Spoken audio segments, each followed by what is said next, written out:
Nice to see you, Anna. Nice to see you. Hi, everyone. So 5 years. Quite a bit has happened in that time for you. Should we start with the professional stuff first? You worked with David Byrne in that time. You wrote an opera. You performed at the Proms, and you performed in Europe with the Heritage Orchestra. Anything else I've missed off that list in particular? No, that kind of sums it up, I think. And how have those ingredients fed into this album? I think the biggest thing was working with Bob Wilson doing the opera, because he basically got me in a room in front of all the actors and just said, play something. I had to just improvise, and he'd just be like, play something, play something, play something. And it just really, you really have to take a risk. You have to be really instinctive. And it just made me think about, maybe sometimes, when you're writing and you feel like, you're strumming chords that you usually play and you're singing a melody that maybe you might usually play. And it just encouraged me to actually be a bit braver.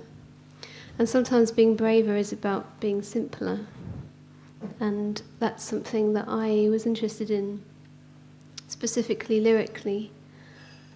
I felt like in one breath maybe sometimes I hid behind some of the lyrics. I didn't really want people to completely know what was happening in my life, even though I couldn't help it be part of the songs.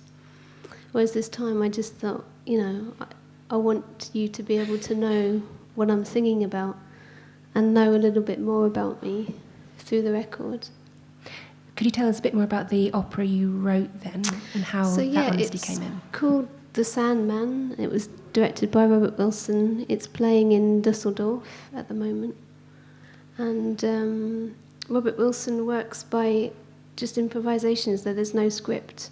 The actor's on the stage and he's just moving their bodies around as if he was choreographing a dance piece. And then just be asking me to play, and he would be responding to my music and creating the play as we were going, like a workshop. So it was very intense, and he's pretty terrifying. I mean, when he doesn't like something, he's just like, no. Another one. Do you ever stand up for what you believe rather than what he's saying? I did a few times, and I think he felt like he wasn't used to people standing up to him. I think everyone's quite scared of him because he's so iconic and he's so creative. But we found this kind of relationship where there was mutual respect. And he told me that he felt that it was the best opera he'd done in a long time because I wasn't backing down and because I was going for the music that I wanted, whereas maybe some other people are kind of like, okay, Bob, sorry. And were you used to standing up to people? When it comes to music, I'm used to it, yeah. How about David Byrne? I mean, David Byrne, we spent a day in the studio, and he was just very... we recorded an EP together. We did a song called Strange Weather. And he's just very, very open and not at all like he's got an ego, like he's got nothing to prove. And that's really amazing. That's what I noticed about My Own Faithful, David Byrne, Brian Eno, is like they just have a true love for music and they're just so excited. And they're not jaded, they're just so passionate and they just want to make music in the most pure way.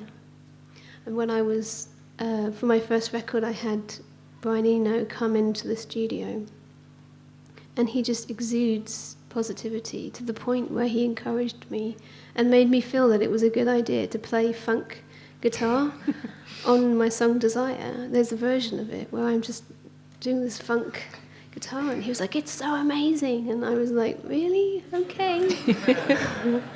Because you're so kind of, in the moment of like, well, Brian Eno says it's good, so it must be good. And we were all just like listening to it, and then he left, bye Brian, and then we played it again and we were like but really, but that's the power that he has, is that he just gives you so much positivity and belief, and that's what David Byrne has as well. In the 5 years since you've been away, how easy has it for you personally been to maintain a sort of positivity and enthusiasm for making music? I'm a really up and down person, so I get really excited and really happy, and then I can get really down. So that's just whatever I'm working on or whatever I'm doing, that's just always the way. But the moments of positivity, I really use them to fuel my work, and I really kind of, when that's happening, I really push myself. And would you sort of check in with people like Brian Eno and whoever, or other people, to sort of remind you why you do this and why you still want to write music? Well, actually, a lot of it is when I see live music, like I saw Nick Cave play at All Points East and Patti Smith, and it really affirmed my belief in that this is what I should be doing, and I was so moved by it, and I just found it so powerful. And it's really easy sometimes when you're in the middle of it and you're thinking about it as a career, and it really shouldn't be that, And when I saw these artists play, I felt so inspired. And it's moments like that it kind of makes me realise that, like, I understand why I'm doing it. So in this 5 years too, there's been quite a lot happening in your personal life. You broke up with someone after 8 years together, and you met somebody new, and you moved to Strasbourg. First of all, tell us what Strasbourg is like and how that's fed into this album. Well, I really recommend it, and if you want to go on holiday there. It's a really beautiful little town, lots of kind of medieval-looking houses and cobbled streets. It's got a huge cathedral. It's very kind of quiet, and it's just beautiful. I mean, when you're in London, you have to just ignore all the ugliness and just kind of focus on where you're going. But in Strasbourg, everything you see is beautiful. And there's something so powerful about being surrounded by beauty. And I found that really inspiring. And I was, falling in love with someone, and that was really beautiful. So all of the things that were coming out of my life are all really positive. Whereas One Breath was a really difficult time. And I feel that you could hear that in the music. Whereas this record is a record that comes from being in love and being happy and feeling like, finally, like, God, I really want to be happy now. And I feel that sense of, when I talk about I want the record to be expressing pleasure, I don't just mean sexual pleasure. I just mean, when you allow yourself to be happy and you allow yourself to just, be in love and not let something distract you from that. Is it as easy to write when you're happy? I find it easier to write when I'm happy, because I feel like when I'm not happy, it's just a distraction.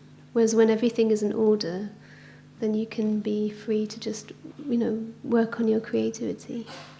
Are you drawn to very different sounds, different language, different rhythms when you're happy? I don't think it's as specific as that. It's just having like a place that you feel safe, and then it enables you to be unsafe in your work. I think that's what it is. So at what point, after you moved to Strasbourg and you were falling in love and you were feeling this new joy, if you want to maybe call it that, but at what point did you start writing, and how different did those songs feel?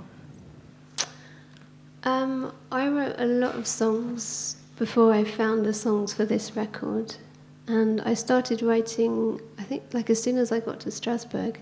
I had a little writing room, and I would go there every day. It was very idyllic, I'd go there every day. I'd come home, buy a pain au chocolat, and I only learnt one phrase in French the whole time I was there, which was un pain au chocolat, s'il vous plaît. That was it. That's all I can say.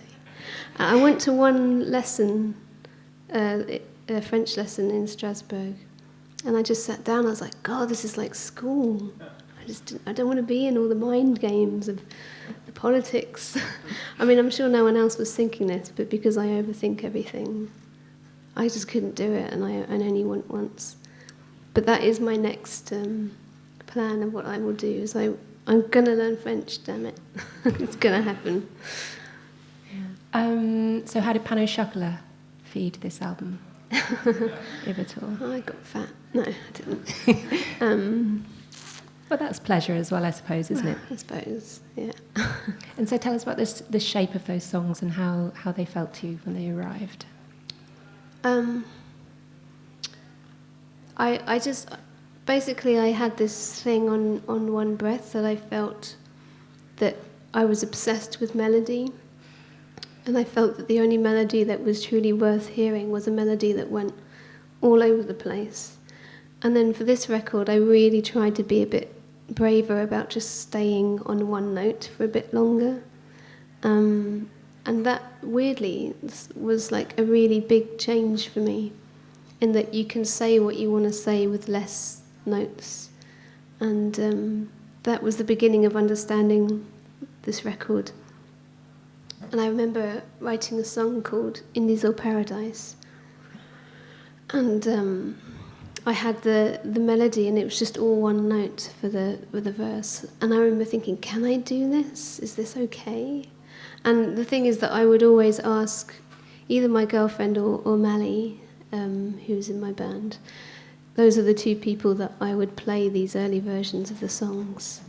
And I'd always be a bit nervous to play what I was doing. Was this okay? And they were really encouraging, and it sounds great, and it really gave me kind of, I guess, the fuel to carry on in that direction. Did it feel very different physically and emotionally to just stay in that one note in that space? Well, when I was writing, I really tried to get into the performance version of me, because I feel that when I'm on stage, I can really access this really strong, visceral part of me. And sometimes it's hard to transfer that to when you're actually writing.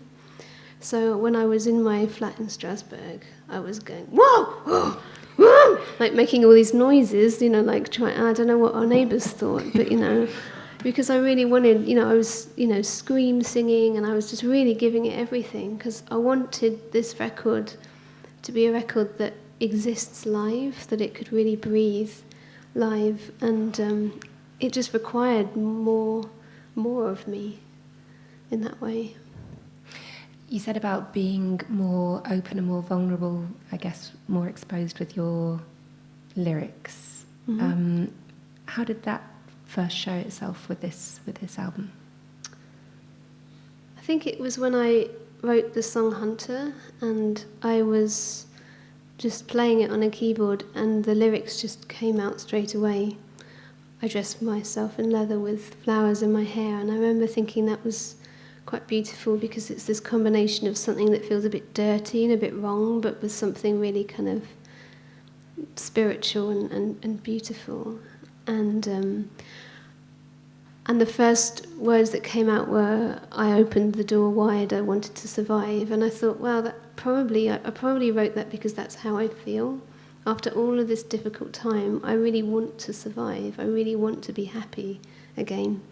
And there's something about when you're just being really honest with yourself. There's something really powerful about that, and I just didn't want to change it. And it felt like maybe I could have, found a slightly less exposed way of talking, but it just felt right, to give that little bit more. And I always remember, because I had when I had a moment where I was like, oh God, what am I doing, because obviously that happens when you spend 5 years making a record. You're going to have moments where you're like, what does it mean, and what am I doing? And I remember talking to Jonah's policewoman, actually, and she told me, because I was like, how do you write songs? Like, I'm really stuck. And she said, always choose the lyrics that make you feel a bit uncomfortable. And so when I was writing Hunter, I thought of her, and I thought Joan would do this. So I was like, okay, it's the right thing to do. What was the most uncomfortable lyric for you? I don't want to say. You'll hear the record, and you can decide. Should we talk a little bit about the actual recording of it? You recorded some of it in Ray Davies studios, is that right? Mm-hmm. Why did you choose there? we wanted to find a studio that had a real vibe and that felt like it had a history and that we could play live and that it would sound really, vibey. And it looks really amazing. There's all this kind of wooden panel everywhere and there's lots of like vintage equipment. It's really beautiful. And I liked the fact that it was very Davis's studio. And there was actually one day where he was auditioning guitarists and I could hear him play You Really Got Me upstairs. And I just thought, this is so awesome. Like, I can hear Ray Davis like playing his hits. Were you tempted to audition? A little bit. Yeah. Can you tell us about your choice of producer, Nick Launay, and he worked with Nick Cave, Kate Bush, Grinderman? Yeah, I mean, there was a thing when I did my very first album. I always used to ask myself, what would Nick Launay do? Like, I'd never met him, but I loved his production so much, and it was this kind of running joke that I had with a producer. What would Nick Launay do? Like what would Jesus do? And so I always kind of had it in my mind that I would one day want to work with him. And for this record, because I wanted it to be visceral and wild and live sounding and like this live animal that won't be restrained, I just thought he was the perfect person to kind of recreate that sound, because that's what he does with the Bad Seeds, and that's what he did on Flowers of Romance, which is the PIL record he did, which is actually the first record he ever produced. And he's just great, we have a real great rapport together. He's always checking in on me now, and it worked really well. At what point did you know you're going to be working with him? It's been a while. Like my record, it got put back a bit because he was working with Black Rebel Motorcycle Club, and that was frustrating because I was like, I'm ready and I want to do this, but he'd already committed to that band, so there was a few months where I had to kind of just sit and wait for him to finish that. What did you do in that time? Oh, I don't know. I can't remember. Ate cereal, watched TV. I don't know. Were you still as ready when you finally went in? I actually think it was a good thing I had that extra time, because I went over my lyrics. I was just really, really prepared. By the time I got into the studio, I was like, come on, let's do this. Maybe if I'd done it earlier, I would have been a bit more shy about it. But I was just so desperate to get them recorded. Tell us about your band and the personnel on this record. So it's got Alex Thomas playing drums, and he is literally the best drummer I've ever played with. Like he plays perfectly every single time. Like, we would do takes and I would mess up a bit, but he would never mess up. It was just insane. He's like it's incredible. And he's got quite a strong sort of metal background as well, hasn't he? Yeah, he's done all sorts. I mean, he's played with John Cale and Air, but he's also done some more metal stuff. But he, I really lucked out with him. He's such a lovely guy. And then Mally Harpaz, who's, my best friend. She's here somewhere.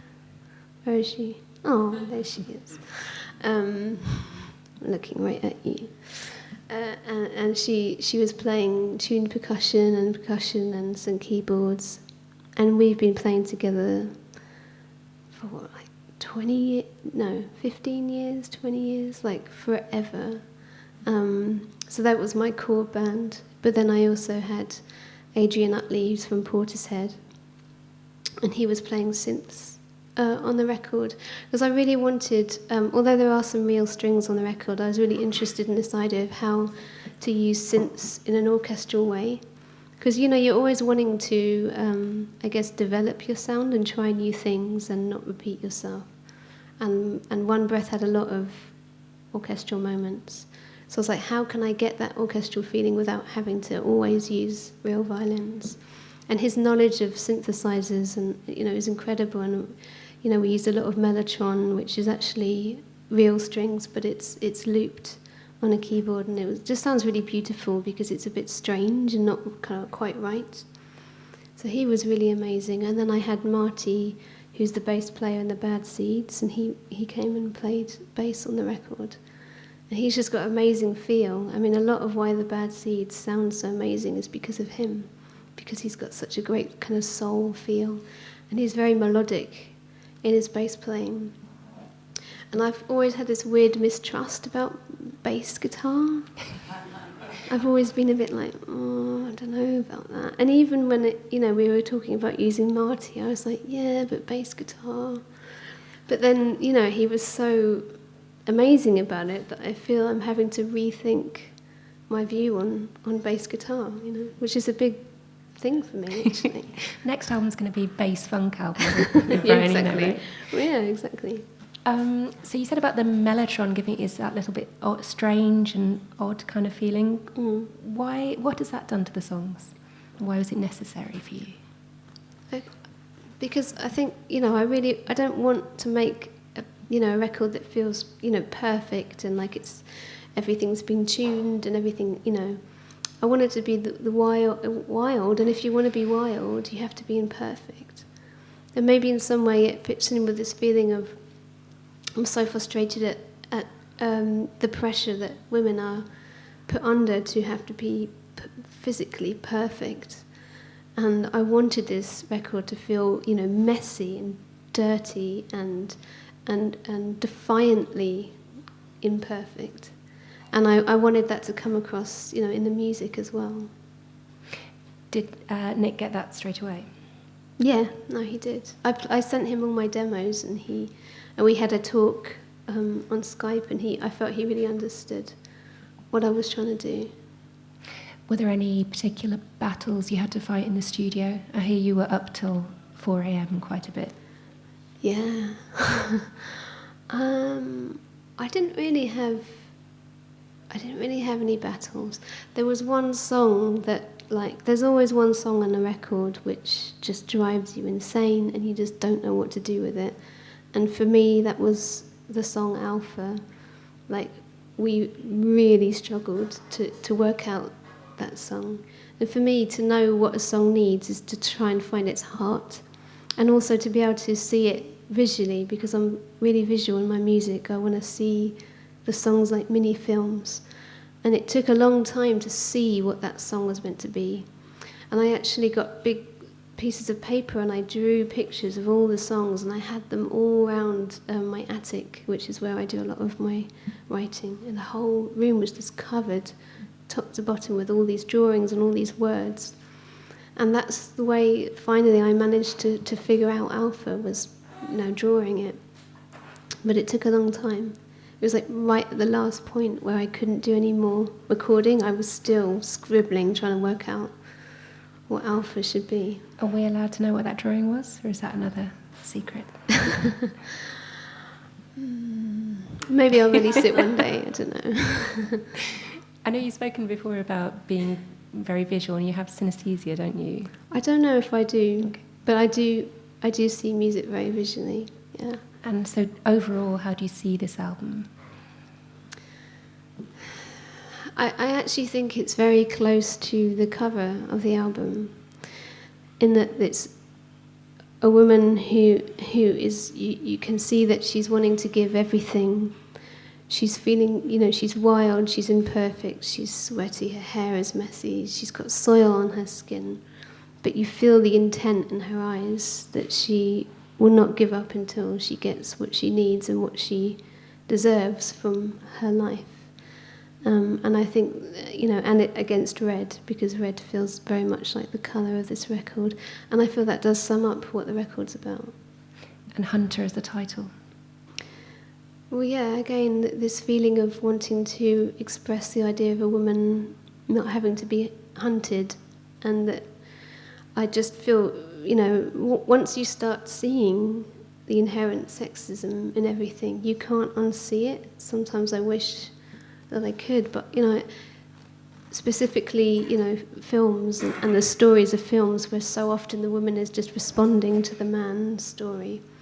I just felt it was so important to tell this really strong story from the point of a woman, and I want to try and dispel the myths of what language has taught us, that a hunter must be a man, an alpha must be a man, feminine means vulnerable, masculine means strong. I mean, these are things that we learn, these falsehoods, which I find limit everyone, men and women. So I really wanted to try and to push these ideas. There's a great deal on there which is sort of about reversing gender roles, about sexuality. Were they things that it felt powerful to write about or exposing? I mean, anyone that knows me knows that like these are the things that I think about a lot and things that I talk about, and so it felt very natural that I would end up writing about them. And I feel that they've always been in my music, but this time I wanted to be brave enough to really say how I feel and not hold back and not worry if it upsets some people. But I also wanted to make sure that all of those messages, this feeling of wanting to break free, this feeling of freedom, of letting go, that it's all inherent in the music.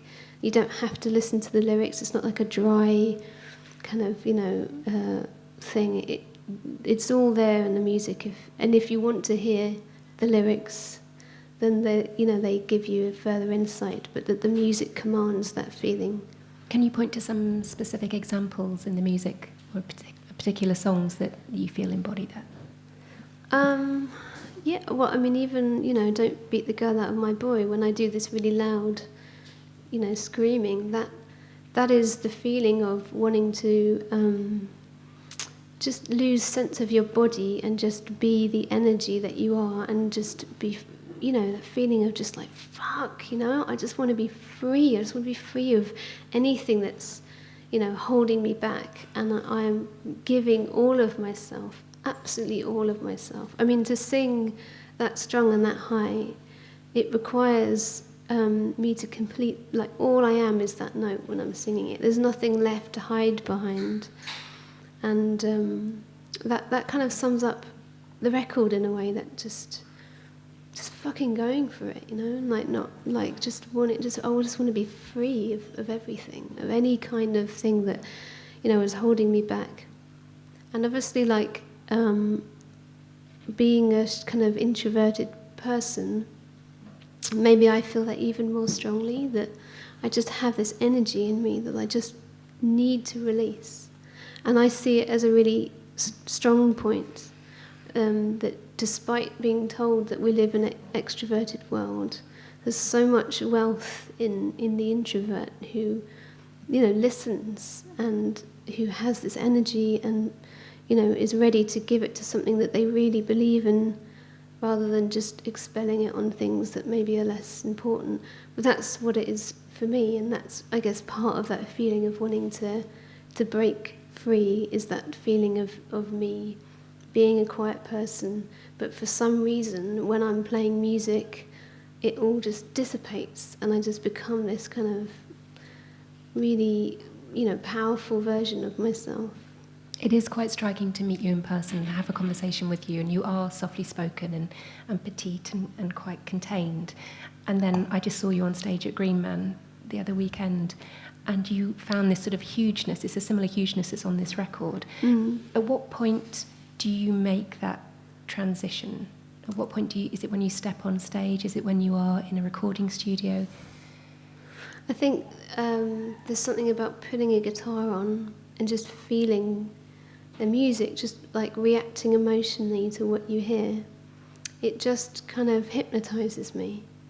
And I don't have to go through a ritual, I don't have to like put my makeup on or like do my hair. It's purely like the love of music and how much it touches me and how much it moves me, and it's a bit like, when you really connect with somebody and you really love them, they bring out things in you that you didn't think that you had, or they make you stronger. That's a bit what music does for me. You were quite late to come to singing, weren't you, though? Yeah. I started singing in my 20s, my early 20s, I think. And did that give you a release that you'd never felt before?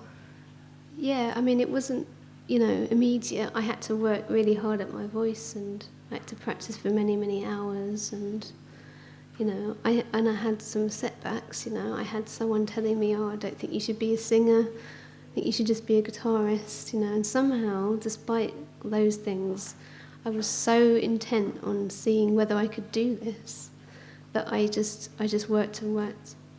And I'm still working, I think you should always feel like a student to your craft. So for this record, I really tried to push my voice. I really tried to explore a higher range. I was really interested in how when you're having to sing high, like I said, you have to give more of your body and what that does to the emotion. I spent a lot of time like just singing really low, which I always loved because I wanted to sound like a man, but I really enjoy this feeling of pushing the voice and going high. Why did you want to sound like a man? That's a very deep question. We've got time, it's fine. I don't know. I love women who sound really low, and I love men that sound really high. I don't know. Maybe I need therapy. I don't know. The feeling that you have when you're singing, how different is that to expressing yourself through guitar? They're really similar. They're one and the same thing. I mean, I could interchange them. There was a time when I felt more of a guitarist, but now I feel very equal in terms of one leads to the other. When did that happen? I think it actually happened through the making of my first record. I think you can actually hear it on different songs because I spent 2 years recording that record. So there's songs like Blackout where I still didn't really know how to sing. I was still kind of working it out. And then a song like Desire or The Devil, I'd already worked so much between recording those songs that I'm almost a different singer. I actually really like that because I not that I listened to the record, but I know that, I can hear the journey and the work that I did to become the singer that I am now. I can hear that through the record.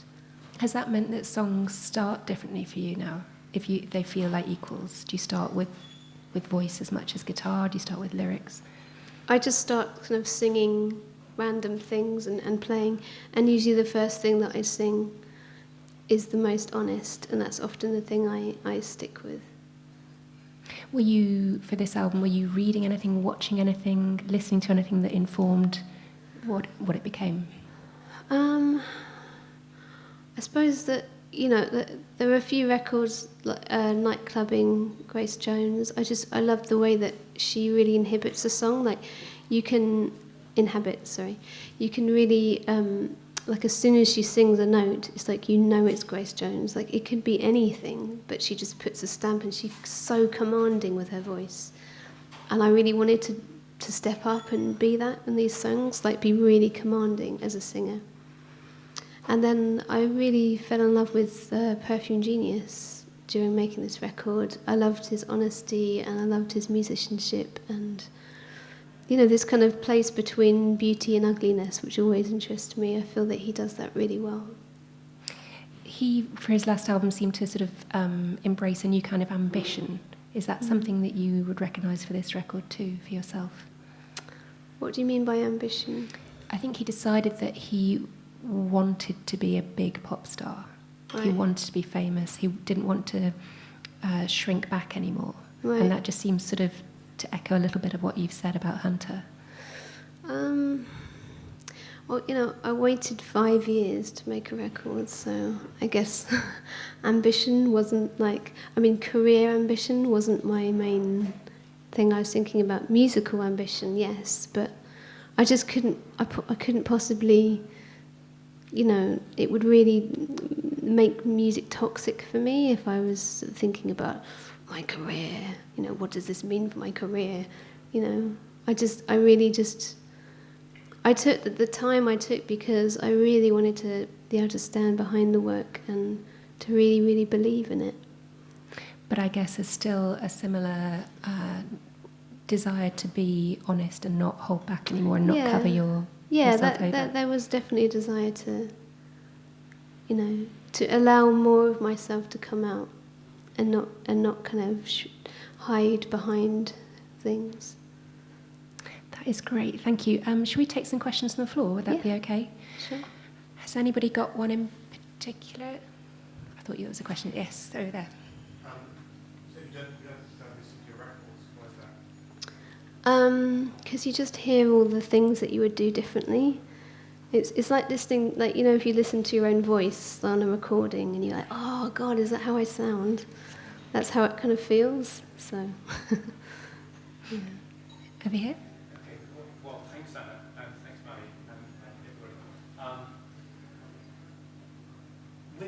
your recent gigs, you haven't actually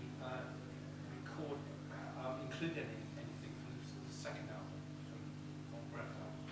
Why is that? Can I just check? Did everybody hear that question, or do you want to? Can you maybe repeat the question? Yeah. So the question was that in recent gigs, Anna hasn't played any of the songs from One Breath, and we're wondering why. I guess when I was putting together the set list for this, I wanted to keep the feeling of Hunter throughout. And there's something about the tone of One Breath.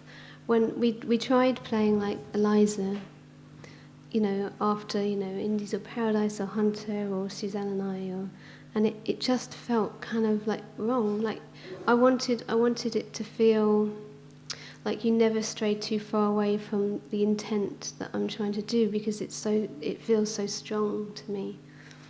And that like at this point I just hadn't found a way to include those songs in a way where that vision feels fully realised. But that's not to say that I won't. It might be that I need to just rework the songs so that they fit in better.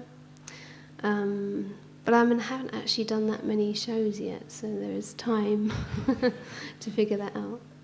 Thank you. Any more questions? Over there. Who would you most like to collaborate with? You probably got a louder voice than either of us, but who would you most like to collaborate with? That was the question. I would love to collaborate with Iggy Pop.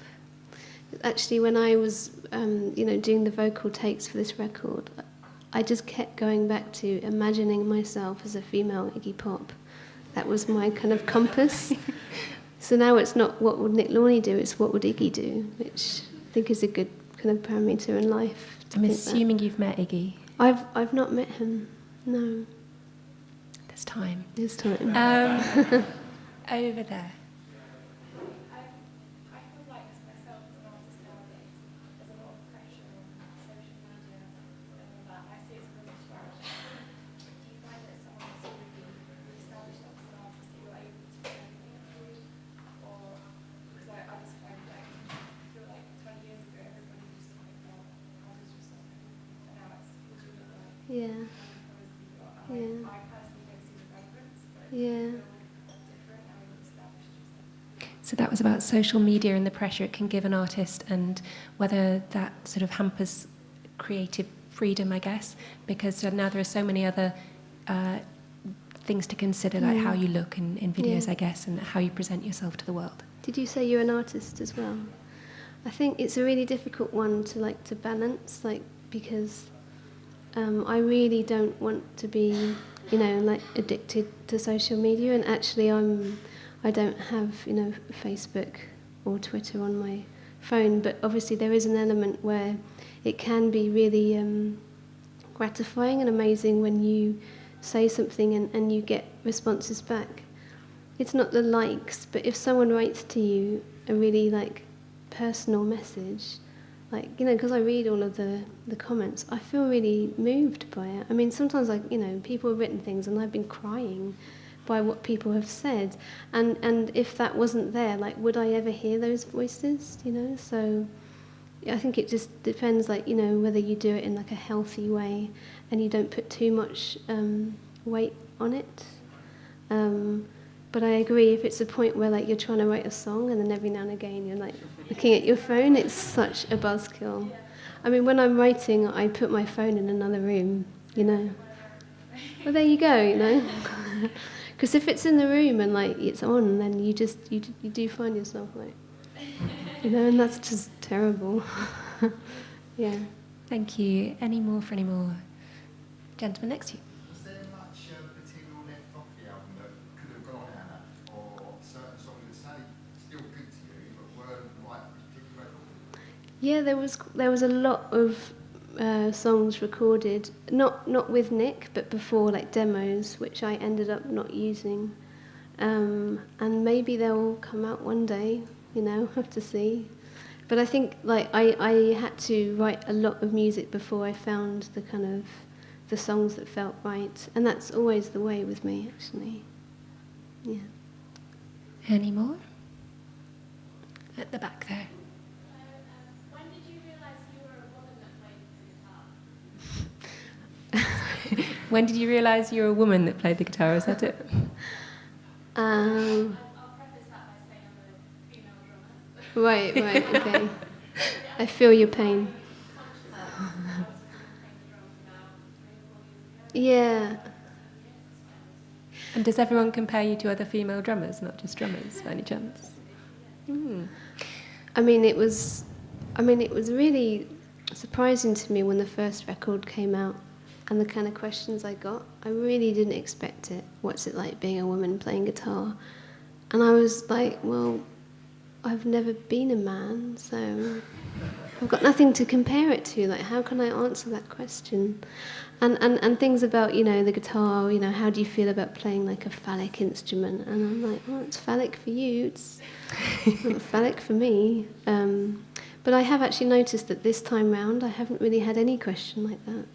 And I think that's a really good sign that there's been a cultural shift and that journalists wouldn't feel comfortable saying such a ridiculous question.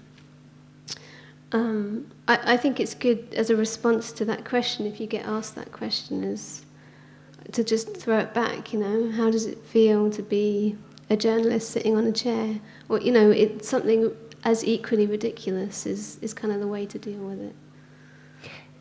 Have you noticed the industry changing more broadly? I know that a lot of people, a lot of female artists talk about the fact that you still have little enclaves of deep-rooted sexism. So sound men quite often, I hope there aren't any sound men in the room, sound men quite often don't seem to think that you really can understand what you want on stage.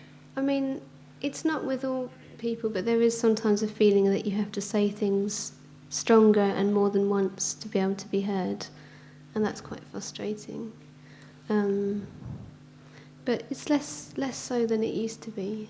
Definitely. Is there still that move to push you as a female artist into a fashion role? I think that we haven't got to the point where a woman's body isn't up for scrutiny. This is what I mean, I've had a few journalists saying to me, like complaining about Beyonce. She says she's a feminist, but she takes off her clothes, you know. And I feel that a true equal society would be post talking like that. Like, why should a woman taking off her clothes make her less or take away her power? Because, you know, I don't think we feel the same way when we see men taking off their clothes. They still seem to inhabit their masculine power. As soon as a woman takes off her clothes, it's like she's giving away something and she's becoming a subject that we view. And I would like to get to a point where we don't even talk about that. She keeps her clothes on, she takes them off, whatever. You know, it shouldn't matter. And we are still, you know, quite a way off from getting there. Any other questions on the floor? Oh, one down the front. Could you tell us more about your songwriting routine?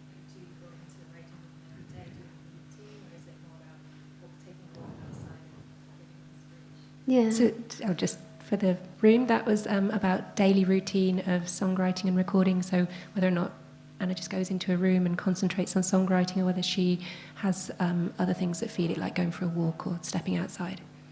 So when I was in Strasbourg, I would start my day with going, un pain au chocolat, s'il vous plaît, and I would get my pain au chocolat, and then I would cycle in my little, you know, French bike with a basket to my studio, and I would work maybe from 11 till, you know, 4 or 5, and then I would cycle home, and you know, we would have dinner on our balcony. It was very idyllic. I would talk about what I had done, you know, with my partner, and I would play her, and maybe I would then later on that evening, you know, work on, you know, some lyrics, or depending if it went well, I would be really happy, or if it went badly, I'd be really angry and frustrated. But that would be kind of my natural writing day for this record. And I do find that you kind of just have to do it. You just have to go in every day and do it, even if you have days where like nothing comes and it's just really annoying. you just never know when, you know, something good's going to happen. So you just have to put the hours in. That's, for me, that's what I find. Has that been your approach the whole way through your career, or is that something you've picked up? I think it's like the last 2 records, that's kind of how I did it. Yeah. Probably got time for maybe 2 more questions. Lady here. I guess when I heard your debut album, for me that was incredibly queer. But it never really got talked about. How was it for you to kind of release this album and actually have those conversations? Did everyone hear that? Yes, no? So was it, sorry, the release of your debut was, did you say incredibly queer?